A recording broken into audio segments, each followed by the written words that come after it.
what I also wanted to talk about is that whether Assassin's Creed Shadows is actually successful. Because now there are lots of articles and lots of, people on the internet who just said that it is a really big success and it's just awesome, the sales numbers are great, etc. Now, first and foremost, nobody knows the exact numbers. So right now we have educated guesses. And the matter of fact is that it's more than likely that Assassin's Creed Shadows will not sell well. And the reason is because Ubisoft also released Assassin's Creed Shadows the same time in the stores like Steam and as such, and also on Ubisoft Plus. Because Ubisoft Plus is essentially like a streaming service, is a subscription-based service where you can play the Ubisoft games for a monthly fee. And it's quite cheap, it's $14 a month. And yes, this includes Assassin's Creed Shadows now. So the truth is that right now, if you really want to play with Assassin's Creed Shadows, you can choose to pay $70 to buy the game, or you can just play with it for $14 a month. And 1 month is more than enough to, finish the game. And if you did not like the game at all, and you just, did start the game, realize that it's not for you, and just leave, then still, your money is not wasted, because on Ubisoft Plus there are a lot of really good games which you might be interested in. So why would anyone buy the game at all? Unless if you're a collector or, a huge fan of the series or something like that. Otherwise, there's really no reason to buy the game at all. So, and, the question is that how many people are going to play it on Ubisoft Plus?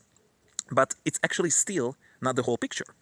Because, you see, it's not public that how many Ubisoft Plus owners are out there. So we do not really know that how many people are already paying for Ubisoft Plus. Because these players, if there were 10 million players who already have a Ubisoft Plus subscription, now these players got Assassin's Creed Shadows for essentially free. They already have the subscription model. The subscription model has a new game in it. They could just try it out for completely no charge. Of course they are going to jump in.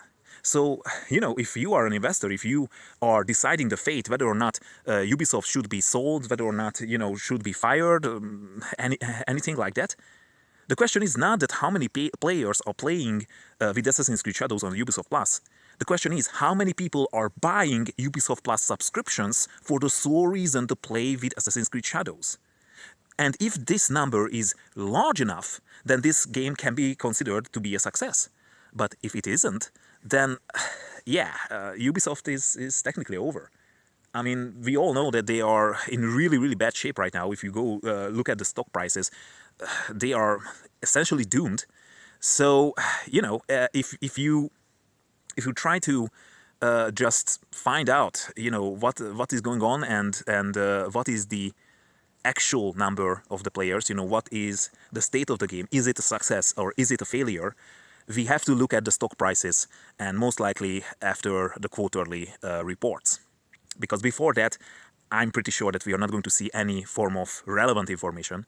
Like, right now we have these 2 and X million players did play with Assassin's Creed Shadows. That's completely meaningless. Because these people might be all just Ubisoft Plus users who are already playing for this subscription. Therefore, there's literally no benefit for the company, for these players are playing with the game. So, the real numbers, that how many new subscribers are there, is not public for us at all, but it's going to be public for the investors. So when the quarterly investor reports are out, we have to look at the stock prices, and we are going to see if the investors are happy or the investors are not happy. So, this is what is going to happen, and this is when we are going to see that Assassin's Creed Shadows is a failure or a success.